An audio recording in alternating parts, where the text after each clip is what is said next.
ahead of the Blue Eye Samurai's debut last Friday, co-creator, executive producer, and co-writer Amber Noizumi revealed the deeply personal inspiration for the adult animated tale of revenge set in a 17th-century Japan and starring a mixed-race master of the sword. The concept was conceived 15 years ago, after the birth of Noizumi and co-creator Michael Green's daughter. She has born with blue eyes, prompting the half-Japanese Noizumi to wonder, why am I so excited that my daughter has blue eyes? What's the big deal about that?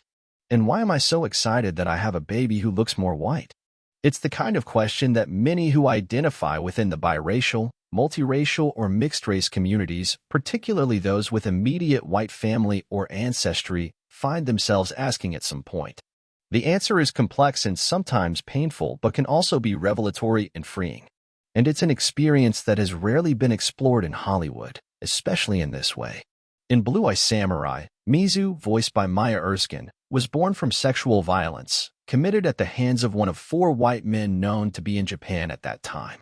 Now an adult, she has disguised herself as a man in order to seek her revenge, an act women are not culturally permitted to engage in. Dubbing herself a creature of shame, Mizu sets out to kill these men, including the one who is her father, all while keeping her blue eyes hidden. The series has already been celebrated for its handling of mature themes, its art styling's animation, bunraku and live-action influences, and a cinematic look and sound that bolster its fight sequences and environments. That's in addition to an A-list cast of Asian and Asian American voice actors, which includes George Takei, Ming Na Wen, Stephanie Su, Masaoka, Kari Hiroyuki Tagawa, Brenda Song, Darren Barnett, Randall Park, Harry Shum Jr., and Mark Dacascos. Yet, it's the animated series' complex narrative about identity and the feelings of love, betrayal, and rage that can accompany that elevates it beyond other adult animated titles. The Hollywood Reporter spoke to Noizumi and Green about crafting Mizu's identity, from her race to her gender, as well as how the show's setting, art styling, music, and more help the series explore identity in a way that is, according to Noizumi, unlike anything anybody's ever seen. With this being partly inspired by your own life, Amber, how did you want to take your experiences as a multiracial person and explore that in this series? What did you want to unpack? Noizumi, it's actually hard to talk about today because you always want to roll with it, with people around you, the little jokes that people make from childhood until now. Those paper cuts that just kind of tear at you over time. So I wanted to explore feeling in between 2 worlds, but the only world I knew was the world in which I tried to assimilate with mostly white people. So what would it have been like to try to assimilate with mostly Japanese people? In a time when it was so homogeneous, especially though it's still pretty homogeneous in Japan.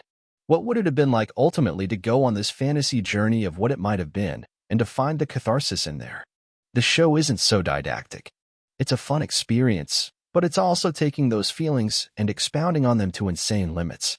I never had those actual thoughts of cutting people down like Mizu, but it's taking those seedlings and letting them grow on the page and on the screen. You've previously spoken about setting this in 17th century Japan.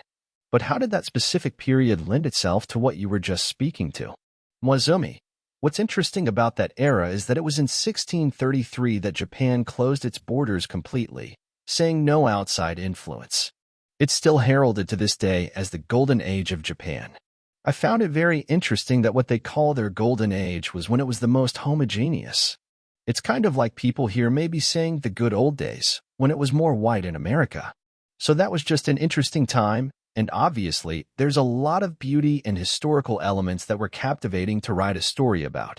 But I think the fact that it was the Golden Age, and that it wouldn't have been a Golden Age for somebody who looked different, was really the main element that we wanted to explore.